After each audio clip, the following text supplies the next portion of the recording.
Another very real worry of old age is weakness at very old age. Baka humina na ako, baka hindi ako makapaglakad mag-isa, baka lumabo ang aking paningin, baka hindi ko makayang alagaan ang sarili ko. And most fears are about poverty. Baka hindi ako magkaroon ng sapat na pera para makabili ng gamot, makabayad ng nurse, makapagpa-hospital, etc., etc. But what does God say about old age? All throughout the scriptures, you will find verses whose central theme is this: don't worry about old age. Huwag mag-alala. Napakaraming turo, diretsahan man o hindi, oblique man o diretso, pero yun pa rin ang makukuha nating katuruan.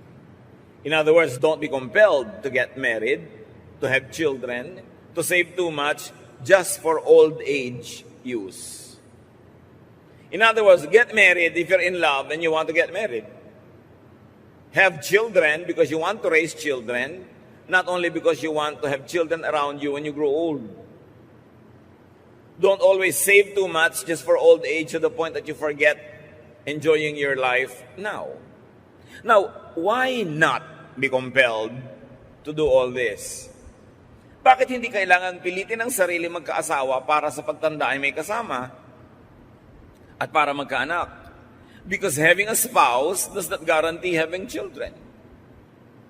Kung mag-aasawa kayo, mga kapatid, doon sa mga wala pang asawa, para lang magkaanak, paano kung hindi kayo magkaanak? Anong gagawin nyo? Maghihiwalay kayo? Tatalikuran nyo inyong asawa para magkaanak kayo sa iba? Hindi nag-aasawa ang tao para magkaanak. Nag-aasawa ka dahil meron kang iniibig at gusto mo siyang makasama bilang partner sa buhay. Bonus na lang kung nagkaroon kayo ng anak. And usually, nagkakaroon, pero meron mga unusual cases na hindi nagkakaroon. So kung ang inyong dahilan para lang mag-asawa ay magkaanak, paano nga kung hindi kayo magkaanak? Hindi naman lahat ng nag-aasawa nagkakaanak There are no guarantees na kung mag-asawa ka ay magkakaanak ka na nga. 2 Samuel 6:23, Michal, daughter of Saul, had no children to the day of her death. At hindi lang si Michal, maraming ganon, babae man o lalaki, na talagang hindi ukol na magkaroon ng anak. So kung senior o single ka and you are unmarried, stop being regretful. Dahil marami rin namang nakakaasawa, hindi rin nakakaanak. Why not be compelled to get married? Para lang may kasama sa buhay? Because having a spouse does not guarantee having a companion all your life.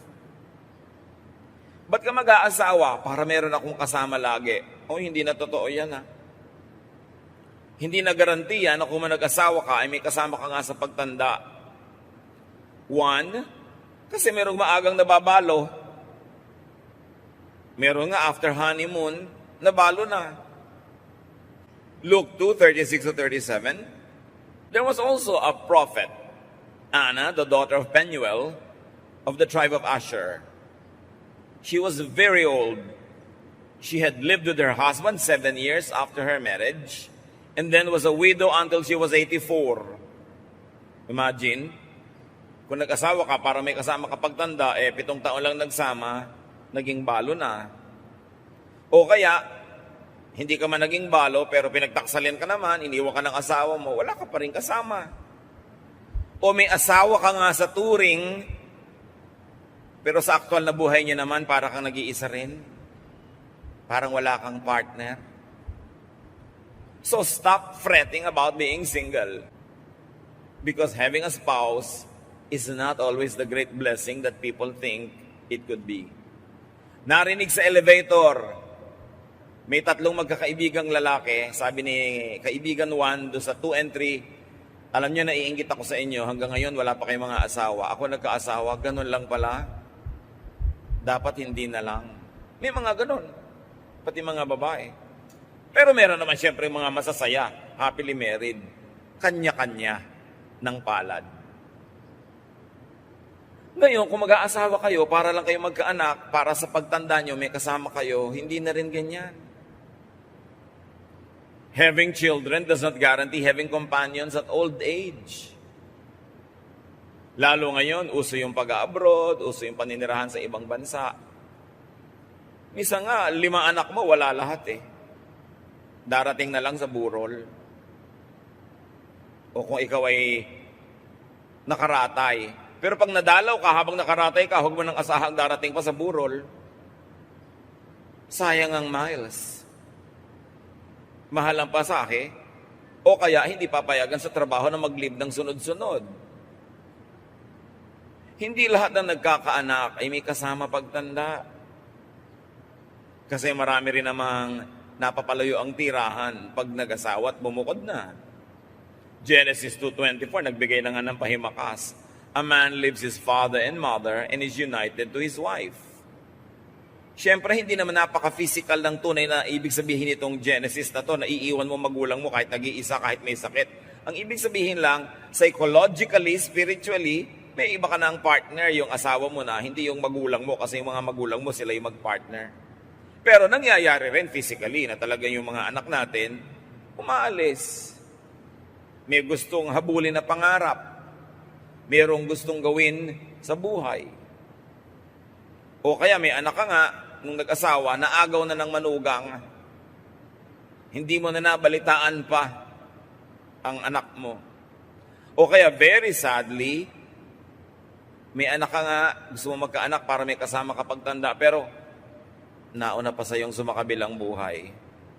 Ikaw pa ang naglibing ng anak.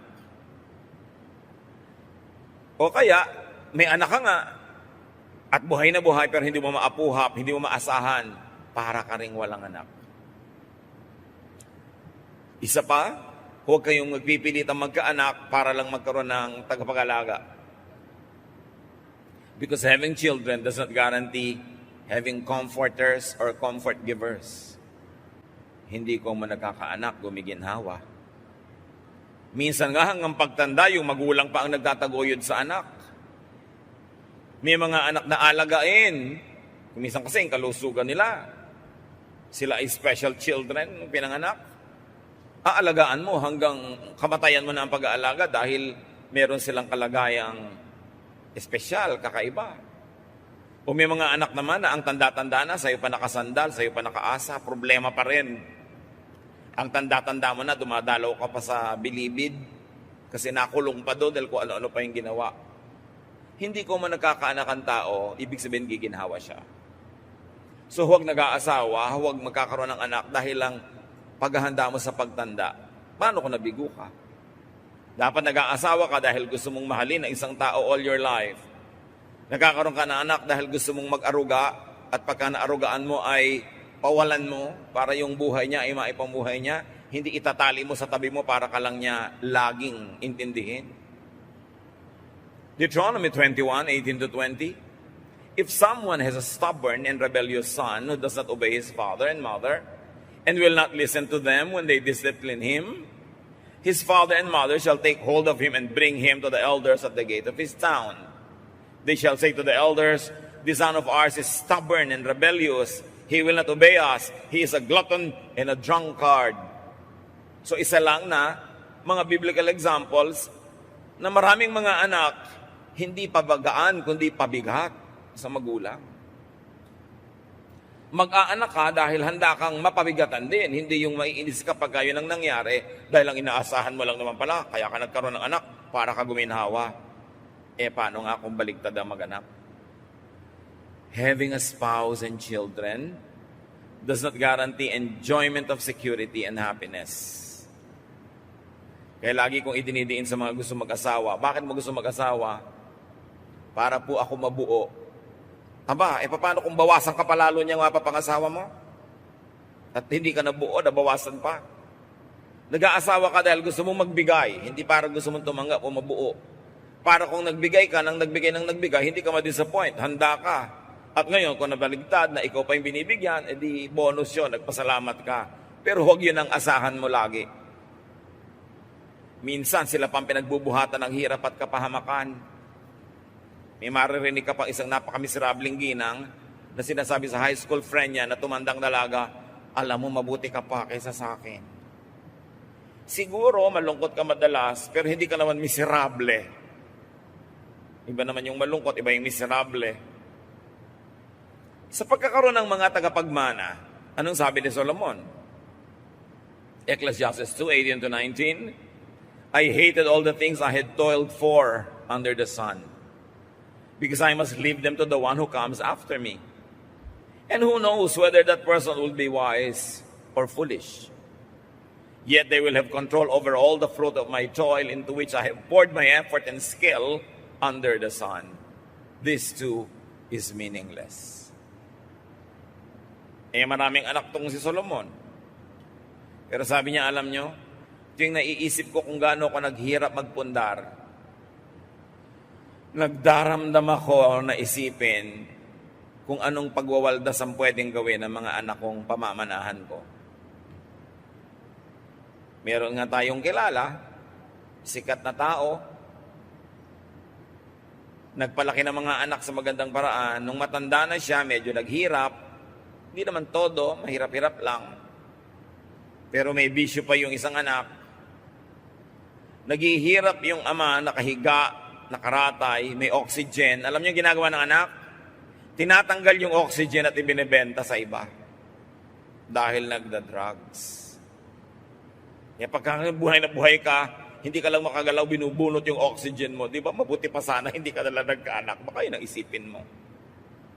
So, hindi lahat ng mga pag-aasawa at pagkakaroon ng anak ay katuparan ng ating mga fantasy sa buhay. Ngayon, marami naman, laging natatakot tumanda. Halos ayaw ng gumastos, ipon ng ipon, pambili ng mga kung ano-anong gamot na ini-imagine niyang kakailanganin niya pagtanda. But no one is guaranteed to live up to old age.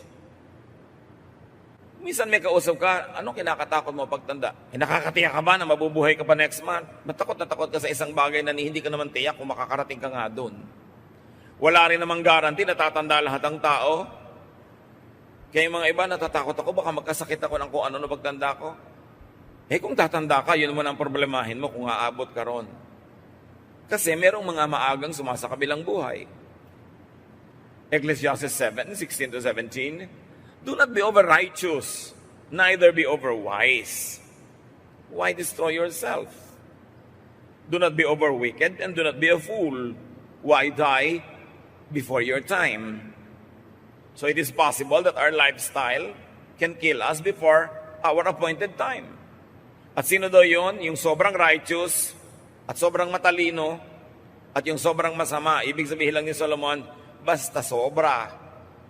Kahit sobrang relihiyon, kahit sobrang kasamaan, kabutihan, hindi yan makakabuti sa'yo. Huwag kang extremist. So being afraid of old age could be a waste of energy because you are not even sure that you'd get there. Malay mo ba kung aabot ka pa dun? Hindi naman tayo sure. Therefore, huwag laging problemahin mga kapatid ang pagtanda at pagkakasakit. Hindi naman sure, natatanda ka nga at magkakasakit pa. Yung mga nagtandaan na sa ating paligid at nakakaranas, di mapalad kayo, pinahaba ng Panginoon ang inyong buhay. Pero yung mga ibang hindi pa nakakarating dyan, don't over-worry. You are not sure if you'd get there or not. Malay mo naman, mag-to die is gain ka agad. Although, huwag naman sana. At mag-to live is Christ ka pa na mahaba. But no one is sure. Pero sa kaiisip mo tungkol dyan, daig mo pa ang tumanda na nga at nagkasakit in advance. Yung hindi pa tumatanda na walang iniisip kundi yung pagtanda niya, tumanda ka na sa kalooban mo at sa puso. Naagawan mo na ang sarili mo ng oras na ma-enjoy yung ngayon kasi lagi ka nag-iisip ng bukas. Ecclesiastes 9:12, no one knows when their hour will come. Walang nakakaalam kung kailan ang oras niya. Ngayon, mga kapatid, let's do a little computation. Kung magkasakit ka man at manghina, let's say at age 80. At let's say at age 80, nagkasakit ka ng hina at inabot ka ng mga 2 taon na mahina at may sakit bago ka sumalangit. Ibig sabihin nun, may 70 years kang nauna na hindi ka mahina at matanda. Let's say at 80 nangyari. Let's say, may 78 kang very good years. Tapos nung 79, nung 80, nang hina ka na. Hindi ka pa inabot, let's say, ng 80. 79, nagkasakit ka, naratay, nang hina. And in 2 years, pagdilat mo ay nakita mo na ang Panginoon. Ibig sabihin ay binawi ka na mula dito. Ano na ba naman yung 2 years of illness? Hindi ko yan minamaliit, mga kapatid. Pero isipin nyo yung arithmetic. Ano na ba yung 2 years of aloneness kung nag-iisa ka sa buhay? Bihira namang tao ang nararatay ng more than 2 years. Matagal na yung 2, minsan nga 6 months pa. Diba? So, kung last 2 years of your life, nang hina ka, naratay ka, 0.025% lang yon ng 80-year life mo, mga kapatid. Kalahati lang ng 5%. Ang iksi. Ngayon, kung sobrang lubha ng sakit, di ba? Lalo na mangiiksi yung paghihirap. Kaya kahit nga malubha kung talagang mang doon pupunta, nagiging blessing pa rin kung titingnan mo positively kasi hindi nilagtagal ang paghihirap. Ngayon, kung hindi naman malubha yung sakit, edi ang laki ng chance na gumaling ka, blessing pa rin. Kaya malubha ka at kaya hindi. Basta ang tinignan mo ang Panginoon, ang tinignan mo yung blessing doon, gagaan ang iyong pakiramdam. So, kung sa last 2 years of your life, and let's say at 80, you already meet the Lord. At 79, you get sick. 79, and then at age 80, yung 1 to 78 mo naman, hindi ka ganong katanda, hindi ka ganong kahina. Konti pa ba yun para enjoyin ang buhay? Pero kayong first 78 years, inubos mo ng inubos ka sa kaiisip ng last 2 years, at pag pinagdugtong-dugtong mo yung mga oras ng pag-aalala mo tungkol sa last 2 years, baka yung pagdurusa mo magiging mga 7 years na. Imbes 2. Kasi habang hindi pa nangyayari, iniisip mo, parang nangyari na rin yun. Di ba? Pag ini-imagine mo ang isang problema, naapektuhan ka na rin. So, kailangan hindi mo laging isipin. Mas marami ka pang oras sa pag-aabang at pamamroblema in advance kesa sa aktual na oras ng pag-iisa o pagkakasakit. Parang yung mga natatakot lumipad sa eroplano. Pupunta ka halimbawa ang Davao, lilipad ka lang ng 1 hour. Pero next month pa yung biyahe mo, but you're afraid of flying. Ito yung naaalala mo, natatakot ka. 1 hour lang yung flight. Pero pag idinugtong mo lahat ng oras ng pag-aalala mo, naging 4 hours na yun. So dapat yun ang sinasabi ni Lord, don't worry about tomorrow. Cross the bridge when you get there. Isipin na lang kung natatakot ka sa sakit, kung mas malala, mas mabilis ang departure. Total, hindi na rin lang naman gagaling, di ba? Mabuti na rin mabilis-bilis. Para sa iyo at para sa lahat ng concerned. Ngayon, kung hindi naman malala at hindi mabilis, di lalong mainam, gagaling ka pa. Kahit saan ka sumuling, pag si Lord ang tititigan mo at ang kanyang mga pangako, ang kanyang presensya, ang iyong pangahawakan, gagaan. Kundi man lubos na matanggal yung bigat. So, anong mahalaga, mga kapatid? Sa buhay na ito, enjoyin ang mas mahabang panahon na tayo ay malakas at hindi nakaratay. Sandali lang naman yung ratay na yun Huwag i-fast forward. Huwag laging abang-abangan at tingnan-tingnan. Kahit nga panahon ng kahinaan at kahirapan, hanggang pwede ay hanapan pa rin ang kasiyahan. Halimbawa, dumating yung oras na ikay malungkot, ikaw ay may sakit, ikaw ay mahina, ikay nakaratay, mag-imbento ka pa rin ng kasiyahan, kapatid. May maiimbento ka pa rin. Ang mahalaga, tanggapin mo ng maluwag sa dibdib ang anumang bagay na di mo naman kayang ibahin. Kung ikay asong nakatali, may 2 asong nakatali, hindi naman nila malalagot yung tali. Sino ang nasasaktan? Di ba yung laging pinipilit kumawala at umalpas? Kung may kadena ka na hindi mo naman kayang lagutin, well, una, lagutin mo kung kaya mo. Pero kung hindi, tanggapin mong nakakadena ka. Kasi tuwing hihilahin mo yung kamay mo, masusugatan ka lang at magdudugo. Lalo ka lang mahihirapan, di ka rin naman nakakawala. So, kung meron ka incurable disease, halimbawa, humingi ka ng lakas sa Panginoon na matanggap mo yun sa kalooban mo para hindi ka nakikipaglaban sa katotohanan na hindi mo naman mapapalitan. Humanap ka ng mga ginhawa at kung maaari pa'y kasiyahan sa kabila ng iyong kalagayan. Kasi sa kalagayan na yun, kung hindi ka hahanap ng ginhawa at kasiyahan, sigurado magmumukmuk ka, madedepress ka, malulungkot ka, mas madadali ka lang. Ecclesiastes 11:8, however many years a man may live, let them enjoy them all. Ilan man daw taon ang ibigay sa iyo ng Diyos? 5, 10, 80, 90, enjoy them all. At alam nyo na hindi yung automatic ang pag-enjoy. Iginigiit mo yan. Iniimbento, pinipilit, ipinaglalaban. So ano ang enjoyment ng isang taong hindi makabangon at nakaratay? Imbento ka. Ang dami mo ngayong oras manalangin. Baka lahat ng hindi mo na ipanalangin nung busy ka, ngayon maipanalangin mo na. Kung ikaw naman ay nakakarinig, pwede ka makarinig pa ng mga musika, makinig ka ng mga e-books. Kung nakakakita ka at nakakarinig, pwede ka pang manood ng kung ano-anong bagay na ma-enjoy mo sa buhay. Meron ka ring ministry kahit na-paralyze ka pa because ang mind mo naman hindi paralyzed. You can think, you can pray. Some people can write, some people can paint. May kilala pa nga tayong babaeng ipinanganak na ang mga kamay niya, hindi niya magamit talaga dahil may defekto. Aba, nagpe-painting pa siya ngayon. Paa ang ginagamit. At daig pa yung may mga kamay magpinta. Umimbento ng saya. Gumawa ng paraan. Nasa sa atin yan. Kung anong gagawin natin doon sa mga di naman natin kayang palitan o iwasan na naka-assign sa ating buhay. So saan naman tayo narong kalagayan, live well.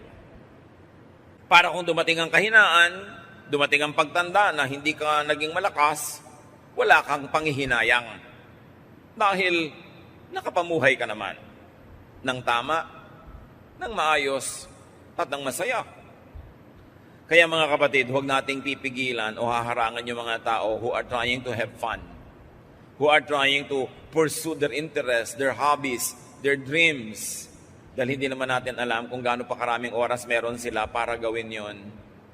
Hindi natin alam kung itong layas na tao na to na napakahilig mamasyal ay bigla na lang palang mapaparalyze. So habang nakakalakad pa siya, huwag natin siyang pigilan kung hindi naman masama ang ginagawa niya. At kung maaari pa nga, tulungan natin siyang tuparin ng mga gusto niyang matupad.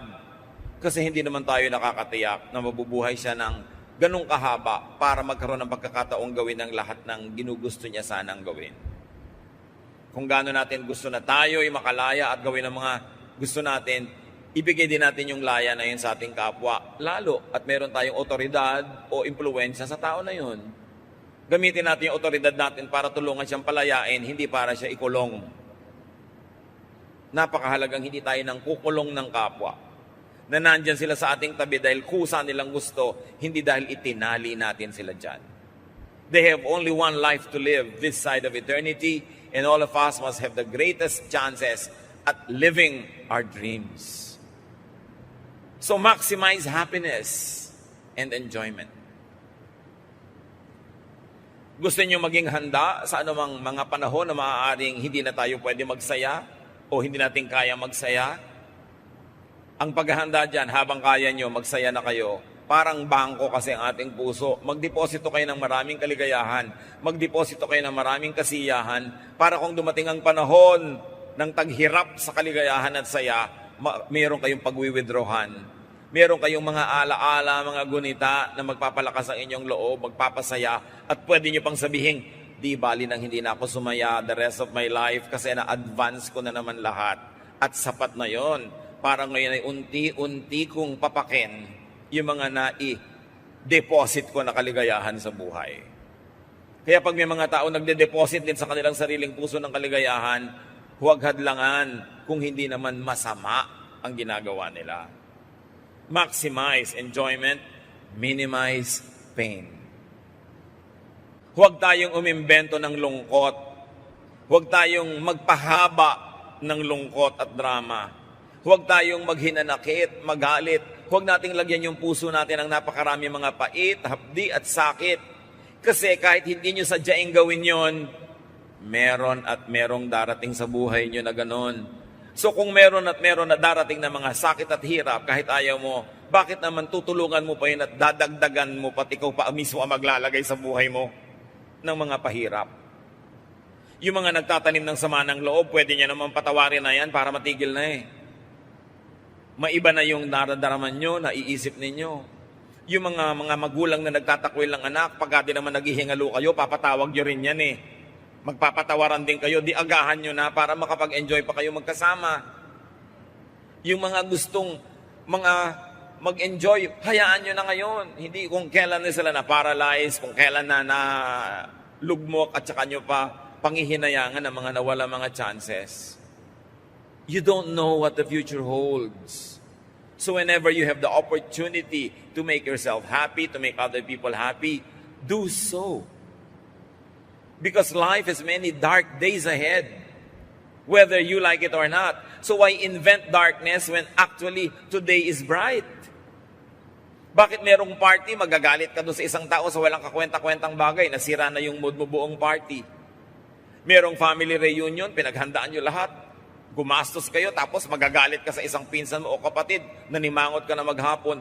Bakit mo dadagdagan ang mga pabigat sa buhay mo, samantalang marami namang kusang darating sa'yo kahit ayaw mo? You've got to minimize pain in your life and to minimize pain in your loved one's life.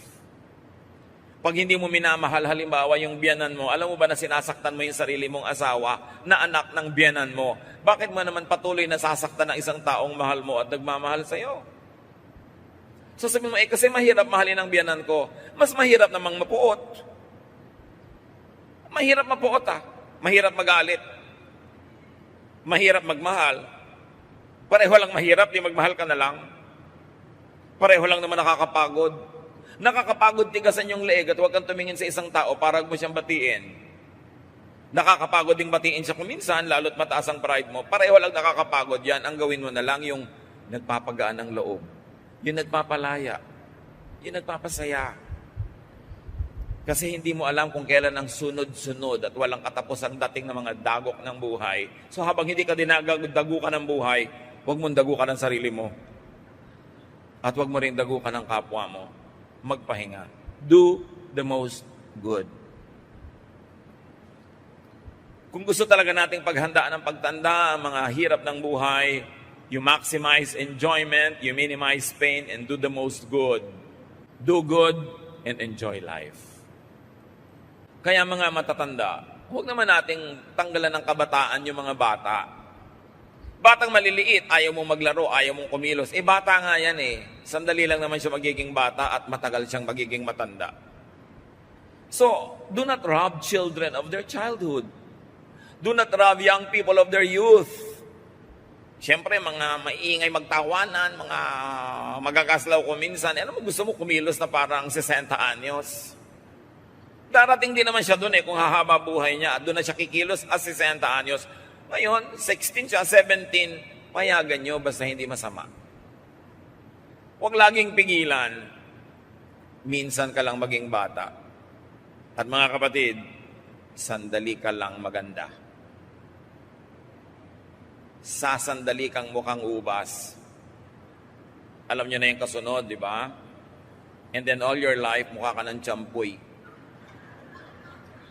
So habang mukhang ubas ka, pag-enjoyin mo yung sarili mo. Kasi mawawala at mawawala yan. Kaya nga yung mga dating ubas na nagiging tsampoy, tas gagawa ng paraan para magmukhang bata, nagmumukha namang manikin. Kaya habang bata ka, enjoy life. Basta huwag masama. Dumating mo ng katandaan at kahinaan, super panalo ka pa rin sa bottom line. Why? Kasi mas mahaba ang panahong bata ka at malakas. Sandali ka lang mahina kasi pag sobrang hina ka na, di ba, malapit ka ng sumalangit. Sandali lang yun. Mas matagal yung marami kang pwedeng gawin. Ecclesiastes 2:24, anong sabi ng pinakamatalinong tao na binigyan ng Diyos ng runong? A person can do nothing better than to eat and drink and find satisfaction in their own toil. Naka-emphasize yung own toil, ha? Mag-enjoy ka, magsaya ka sa bunga ng sarili mong pinaghirapan. Hindi sa pinaghirapan ng iba. Pero pag pinaghirapan mo, enjoyin mo. Meron tayong mga kilala, ang dilim-dilim ng bahay sa pagtitipid sa kuryente. Bumili pa daw ng mga bombilya. Ayaw naman buksan. Tapos nang mamatay-matay, ang dami palang kayamanang pinag-agaw-agawan ng mga nagmana. Pero siya ang dilim ng buhay niya. At sa Amerika, merong mga matatanda na ang lamig-lamig ng bahay kahit winter, nagtitipid sa heater, may ibabayad naman. Bakit? Dito sa atin, personally, meron ako mga kilalang talaga namang ang pagtitipid. Mula pa nung matutong magsalita, ang sinasabi lang agad, oy, magtipid. Magtipid. Magtipid. Hindi na guminhawa hanggang mamatay.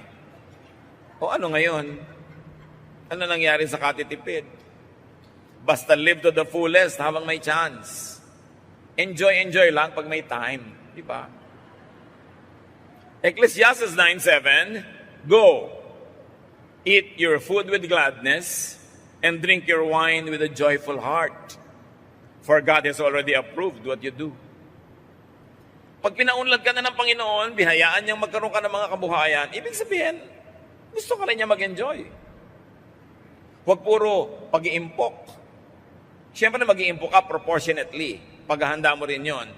Pero wag sobra. Malay mo naman, hindi ka na tumanda para magastos yung inimpok mo. Pag nanghina ka sa old age, di humiga. Problema ba yon? May likod ka naman. Pag sinundo ka na ng mga anghel, di sumama. Ibang enjoyment naman yon. Huwag mong kalabanin yung kamatayan kasi lahat naman namatay. Si Jesus nga namatay, ikaw pa ba? Ang mga pharaoh sa Egypt, namatay. Ang mga emperor sa Roma, namatay. Wala namang nabuhay forever. Merong eternal life sa kabila. Pero para ka makarating doon, tatawid ka. Huwag ka laging matakot mamatay. Ang atupagin mo, mag-enjoy ka sa buhay. Pag-enjoyin mo yung iba, do the maximum good to others, serve God. At pagka tinawag ka na ng Diyos, sabihin mo, present. Philippians 1:21, to live is Christ and to die is gain. Akala ng iba, yung to live is Christ na yan, ibig sabihin puro relihiyon, puro pagtitiis, puro paghihirap. Balikan ninyo kung anong naging buhay ni Jesus nung siya'y nasa lupa.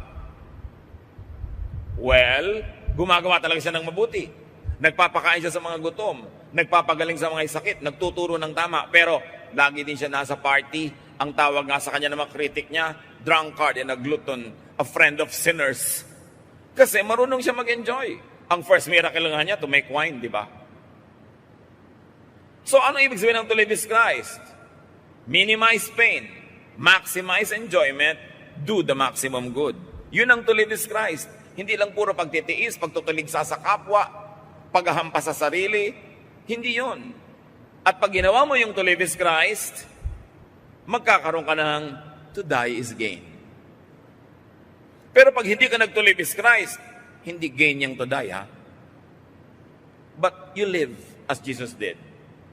Nagmahal ng kapwa, pero pinakain din ang sarili. May mga alagad siya, naglilingkod sa mga tao, pero pag napapagod na yung mga alagad, sabi niya, iwan na muna natin yung mga tao, magpahinga tayo sa isang tahimik na lugar at kumain tayo doon. Marunong ding maglagay ng ginhawa sa sarili. Yun ang tinuro sa atin ni Jesus. So huwag makipaglaban sa kalikasan at sa kapalaran. Do not contend with life's realities like getting old and dying. It is part of real life. Adjust. Huwag labanan ng kadena para di ka masugatan.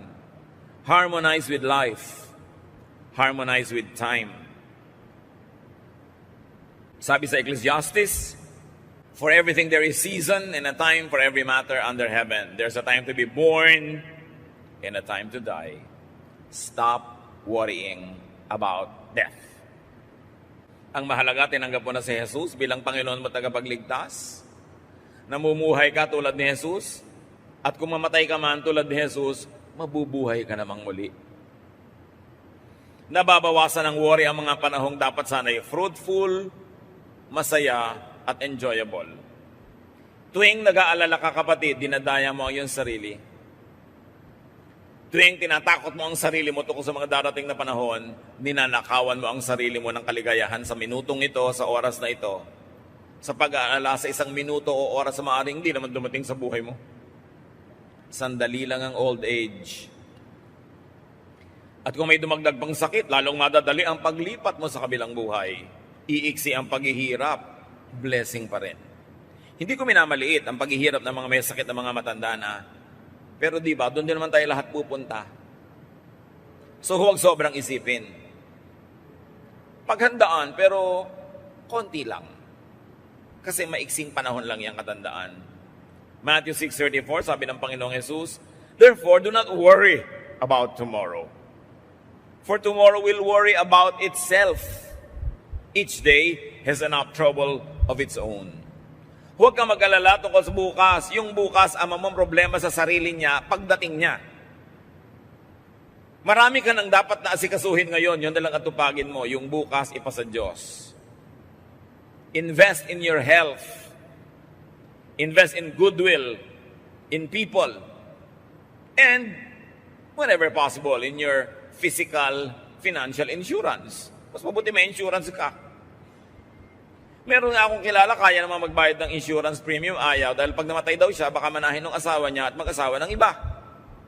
Anong klaseng pangangatwiran yon? Paano yung buhay niyo ngayon? Yung buhay niya, ang inaalala yung pag namatay na, pero yung buhay ngayon, hindi iniisip. Entrust your future to God. At manalangin, tulad ng sa Psalm 71:9, do not cast me away when I am old. Do not forsake me when my strength is gone. Pero siyempre, may dapat kang gawin para yung panalangin mo na yon, matupad yung sagot. At sabi ng Panginoon sa Isaiah 46:4, even to your old age and gray hairs, I am He. I am He who will sustain you. I have made you and I will carry you. I will sustain you and I will rescue you. Sinong kausap dito ng Diyos originally? Ang kanyang mga hirang. Pero hirang din naman tayo ng Panginoon because in Jesus we are all children of God. So ang ganito mga pangako ay maaari nating angkinin. Ngayon, mabalik tayo sa usapan ng pag-aasawa. Of course, get married and have children, but if and only if you are up to it. Alam niyo sa mga mathematics, yung mga if na yan, mahalaga lalo kong double F, if and only if you are up to it. Mag-asawa ka only if you're cut out for it, if you're suited to it, if you are destined for it, kung bagay sa'yo. Hindi lahat ng tao bagay mag-asawa. 1 Corinthians 7:36, if anyone feels he ought to marry, he should do as he wants. But actually, Paul continues to say, but you know, I really prefer that you didn't. Pero sabi niya, pero kung talagang yun ang gusto mo, gawin mo. May mga naman hindi designed for marriage. Tulad ng binabanggit ng Panginoon ng mga eunuch for life sa Matthew 19:12. Jesus speaks, for there are eunuchs who were born that way, and there are eunuchs who have been made eunuchs by others. And there are those who choose to live like eunuchs for the sake of the kingdom of heaven. Ano ba yung mga eunuch nung araw? Mga lalaking bata pa lang ay kinakapon, their testicles are removed, so they don't develop sexually because they are not destined to get married. Usually, male servants of queens, of princesses, of female royalty are eunuchs. Kailangan nila ng mga eunuch para malakas sa kakapaglingkod sa palasyo, pero hindi banta sa mga kababaihan na nandun sa palasyo, kaya kailangan silang gawing eunuch, kinakapon. But then, the meaning of eunuch is not only physically that which is sexually undeveloped and cannot copulate with women, because it extends the meaning that there are people who are not made that way. Kaya sabi ni Lord, for there are eunuchs who were born that way. Ipinanganak na silang ganyan na talaga sila, hindi sila nakadestino na mag-asawa. May mga eunuch naman na sabi na naging eunuch lang dahil sa mga nangyari sa kanilang buhay o sa kanilang kaganapan o sa kanilang kapaligiran. At meron naman pinipili nila dahil gusto nilang mag-concentrate sa paglilingkod sa kingdom of heaven. So there are many ways to be a eunuch, pero may mga tinatawag na born that way. From the words of Jesus, they were born that way. Choice naman nila yung iba. So huwag pressurein ang lahat ng kapwa. Kung meron kayong dalaga sa bahay ninyo na 32 years old, 29, 33, huwag din nakasalubong nyo sa hagdan. Kailan ka mag-aasawa? Kaya tuloy pag nasa salubong ka, tumatalo na lang sa bintana. Tuwing na lang may kasalan, itatanong mo doon sa mga bridesmaid, ikaw, kailan? It's a very unkind question. Dahil either ayaw niya talaga o gusto niya pero hindi pa mangyari. So wag pilitin, wag ipilit, wag ipagpilitan. Ecclesiastes 6:3, a man may have 100 children and live many years, yet no matter how long he lives, if he cannot enjoy his prosperity, I say that a stillborn child is better off than he. So niya, hindi naman kung maraming anak at maraming pera, masaya na eh. So, kanya-kanya. Isang magandang paghahanda sa pagtanda, mga kapatid, na doable naman, well, you can make and keep friends. It's the next best thing, or sometimes a better thing than having your own family. Especially if you cannot have your own family, surround yourself with friends. Invest in friendship. Alam niyo naman, ang tunay na friendship, ini-investa ng oras, ng pagod. Pero, lalo pa nga at wala ka naman sariling pamilya, it's good to invest in friendships. In fact, even if you had a family, kita niyo yung mga babaeng iniiwan ng asawa, kaninong ngoy sa kanyang mga female friends. I enjoy seeing mga ladies who go to lunch. Ladies who lunch. Mga middle-aged o mga matronic ladies who meet once a week to have lunch, exchange gossip, make kwento, and make fun. Kung kaya nyo naman, gawin nyo yun. Kahit man maliit ang budget nyo, pwede naman kayo mag-lunch sa mga kung ano-ano lang. Pero maganda yung may mga kaibigan na mini-maintain kahit pa may anak ka at asawa. Kung minsan, lugi din yung ikinulong mo na lang ang buhay mo sa iyong asawa at mga anak. Tapos biglang hindi naman sila laging loyal to you or nice to you. Lugi ka ngayon. Kailangan may friends ka pa rin. Ecclesiastes 4:9-12. Two are better than one, because they have a good return for their labor. If either of them falls down, one can help the other up. But pity anyone who falls and has no one to help them up. Also, if two lie down together, they will keep warm. But how can one keep warm alone? Though one may be overpowered, two can defend themselves. A cord of 3 strands is not quickly broken. Maganda yung pag-explain ni Solomon kung bakit mahalagang may kaibigan. Lagi daw mabuting dalawa kayo kaysa isa lang. Pag natumba yung isa, merong aalalay, may dadampot man lang. At kung meron kayong kalaban, you can watch each other's backs. Mas mahirap gapiin ang may kakampi kaysa nag-iisa lang. So mamuhay tayo, mga kapatid, sa paraan na magkakaroon tayo ng kaibigan at ma-maintain natin ang kaibigan dahil maganda yung ugali natin. Laging mabuting may kaibigan. Proverbs 17:17, a friend loves at all times, and a brother is born for adversity. So get loved by a friend. Love a friend. Kaya may anak ka pa, kaya may asawa ka, iba na yung may kadamay ka. May sumbungan ka tungkol sa asawa mo o tungkol sa anak mo.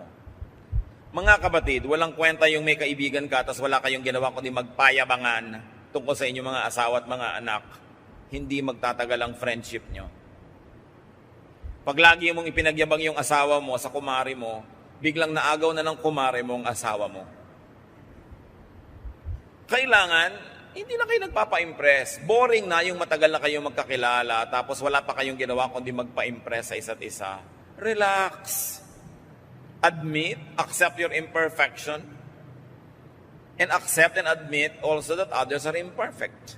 Nakakapagod magpa-impress. Dapat kung nagpapa-impress ka sa tao, sa job interview lang yan, o sa first few days of your acquaintance, and then tanggalin mo na yung mga maskara at magpakatotoo ka na. Kung ayaw niya sa'yo, magkaalaman na kayo habang maaga para huwag kayo magsayang ng oras. Maghihiwalay din lang naman kayo pag nagkakilala kayo ng totoo. So magpakilala ka na agad ng totoo. Kung ayaw niya sa'yo, well, sorry, you both lose. Genesis 2:18, the Lord God said, "It is not good for a man to be alone. I will make a helper suitable for him." So, you don't make people alone, especially if you have a responsibility. Be a partner to your spouse. Kung nagpakasal din sa iyo ang pinakasalan mo, kapatid, huwag mo siyang biguin. Kailangan may partner siya in your person. Do not neglect your wife or your husband. Kasi nagpakasalan kayo pareho para maging partner ng isa't isa. When you are not beside your spouse, you are probably in the wrong place. And then what will make it worse is that your spouse might have to find someone else to stand in your vacant spot. And then another wrong person will be in another wrong place. Hindi na matapos-tapos yung mga wrong na ginagawa ng tao. Kaya ayaw mo, kaya hindi, may asawa ka, pananagutan mo yan. Samahan mo siya. Be a child to your parents. Anak ka ng magulang mo. Magpakaanak ka. Alam mo dapat kung kailan ka nandun, lalo't kung ang magulang mo hindi demanding, may laya ka naman, gamitin mo yung laya mo para maging loving and supportive of your parents. Be a helper to those who are alone, especially who are old or sick and weak. Sabi ni Lord, it is not good for man to be alone. Hindi lang yan in the context of marriage. If you are a child of God and you see people who are alone, you provide them with company. That's part of your Christian love.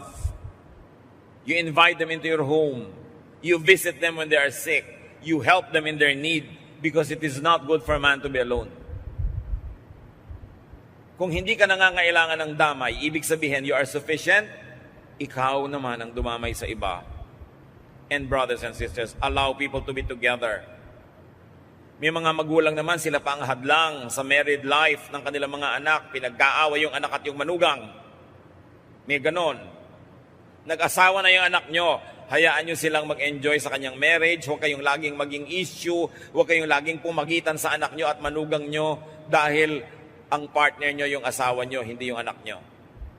So pag ikinasal na sila, luwagan, ibigay dun sa asawa. Huwag ipagkait. Kailangan payagan nyo silang mag-enjoy together dahil minsan din lang silang mabuhay. At hanggat hindi masama ang ginagawa ng mga tao, ipagbunyin ninyo kung may nagmamahalan, kung may magkaibigan, kung may magka-partner, basta hindi masama. Ipagsayan nyo that there are two less lonely people in the world. Hindi yung naiinggit ka, nagagalit ka, wala kang gusto kundi paghiwalayin sila. Help others not to be so alone. Especially your parents, your elders, your relatives, your friends. And mind you, young people, especially the friend of your parents, ariin nyo rin sila mga magulang nyo. Sa case ni Haring David, nung matanda na siya, may nararamdaman, laging giniginaw. Alam niyo yung ginawa ng mga tao? 1 Kings 1:2. His attendant said to him, "Let us look for a young virgin to serve the king and take care of him. She can lie beside him so that our Lord the King may keep warm." Nakita niyo ang kanilang pag-aalaga doon sa matanda, binigyan pa ng katabi para uminit ang kanyang giniginaw na katawan. Pagkatanda-tanda na ni David, pero inaalagaan pa rin nila. Ngayon, mga lolo't lola dito, huwag na kayong umasa na bibigyan kayo ng mga dalagita at 15 anyos ng mga tao sa paligid. Hindi naman kayo si Haring David.